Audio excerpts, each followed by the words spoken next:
5 minutes for questioning. Representative Castor. Thank you, Chair Kildee, and thank you for the opportunity to be here, and thank you to our witnesses. And Ms. Dober, you are especially courageous in telling your story. It's a very, very poignant, important moment for all of us.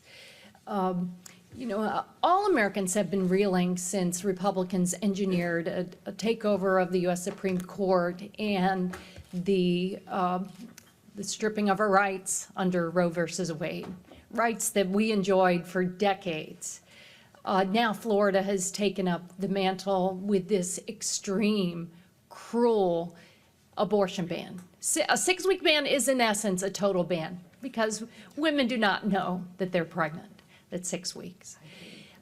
I heard you loud and clear talk about the harsh consequences, not just to young women, but for all women and families, because of what this will lead to, an erosion of high-quality reproductive care in Florida and in other states that are being subjected to these cruel abortion bans.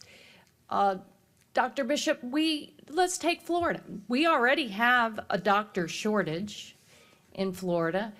I've heard from medical students and providers that it's quite likely that students will not come and train in Florida, that they will seek out states where they can get the full range of training in family planning and reproductive care. What is your view?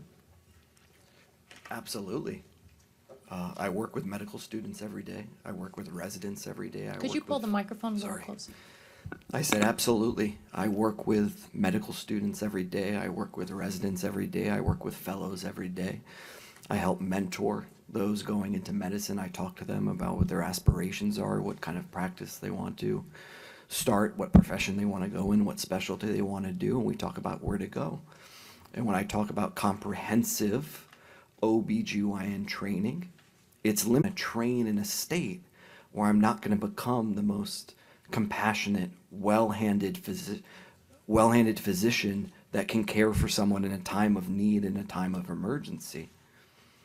And so there is a struggle. There are lots of concerns among learners about staying in red states for their graduate education. So what does that mean for the woman who is is going into the second trimester and wants that child, that family has prayed over, they want that child, and yet they suffer some medical emergency? What does it mean if we don't have a doctor who is fully trained on the full range of reproductive care?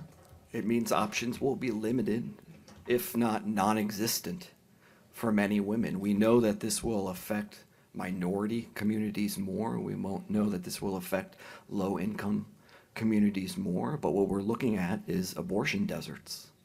We're looking at abortion deserts where people, if they have the means necessary to travel, will have to go elsewhere for their care.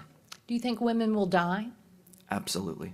And Representative Kelly, I appreciate your leadership so much on the maternal mortality crisis, and thank you for highlighting the unfortunate statistic that we are doing worse in the state of Florida than most other states. Doctor, what does it mean for our maternal mortality crisis in Florida? With these abortion bans and not having fully trained doctors, will that make it even worse? I think it will make it even more stark. Over the years, part of the care that I've done has been abroad in international medicine, and when you look at global maternal mortality, one of the largest contributors to that is unsafe abortion. If you want to make an impact on global maternal mortality and morbidity, the biggest impact you could possibly make is addressing questions of unsafe abortion in an international setting.